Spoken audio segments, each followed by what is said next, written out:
ብዙ ሰዎች እግዚአብሔር ዘገየ፣ እግዚአብሔር ለኔ አልመለሰም። እግዚአብሔር አይዘገይም፣ ዘግይቶም አያልቅም።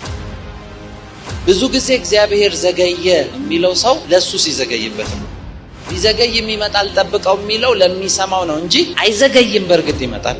አይዘገይም የሚለው የተቀጠረለት ታይም ስላለ ከተቀጠረው ታይም ውጪ ልባችሁ ነገሩን ስለሰማ ስለሚጠይቃችሁ እንደዛ አይነት ፍላጎቱንም ራሱ ክሬት የሚያደርገው ራሱ እግዚአብሔር ነው። ምክንያቱም ያ መፈለግ ነው ስፒሪታችሁን አፕሊፍት የሚያደርገው። ልጅ በ9 ወሩ ሲወለድ ነው ጤነኛ ልጅ ነው። ከወሩ በፊት ከተወለደ ዋጋ እየከፈላችሁ በማሞቂያ ክፍል ሰርቫይቭ አድርጎ ነው ልጅ ነው። በትክክለኛ ታይሙ ሲመጣ ነው ትክክለኛ ልጅ ነው። እምነታችሁ መፈተን ይጀምራል። እግዚአብሔር ነው እግዚአብሔር አይደለም የተናገረኝ እስክትሉ መፈተን ትጀምራላችሁ።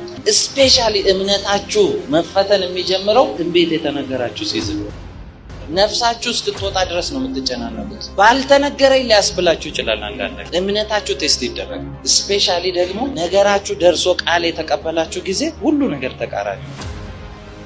ለምንድን ነው እምነታችሁ የሚፈተነው ካላችሁ የእምነታችሁ ሌቭል ነው የምትቀበሉትን ነገር የሚወስን። ስለዚህ በሆኑ ነገሮች ውስጥ እያመማችሁም ቢሆን የሚፈትናችሁ የምትቀበሉትን ነገር መጨመር ስለሚፈልግ። ፈተናዎች ለምን ይመጣሉ ካላችሁኝ መልእክታችሁ ሲነገር እዚህ ያለ ሰው ብቻ ሳይሆን መንፈስ ዓለም ላይ አጋንንቶችም ይሰማሉ። መንፈስ ዓለም ነው ነገሩ እኮ ዲክሌር የሚደረገው። አንተ ነህ በስጋ የምትሰማው እንጂ ስንተነብይል ስፒሪት ሬልም ላይ እየለቀቀ። ስለዚህ ያ ቃል ይዋጋል ሄዱ። ያንን ቃል የሰሙ ሰዎች ቃሉን ማስቆም ስለማይችሉ ሌላ ቃሉን የመሰለ ነገር ነው የሚያመጡት። የዛን ጊዜ ነው መፈተን የምትጀምሩ። ሰይጣን አቋራጭ ይከፍትላቸዋል። ለምን? ከነገሩ ሊመታችሁ ሲፈልግ። የዛን ጊዜ ነው ማስተዋል ያለባችሁ። እግዚአብሔር እየመጣ እንደሆነ ምልክት ይሆናችሁ። ውስጣችሁ በብዙ ጭንቁስ ስለምትሆኑ ጸሎት መፈለግ ይጀምራል።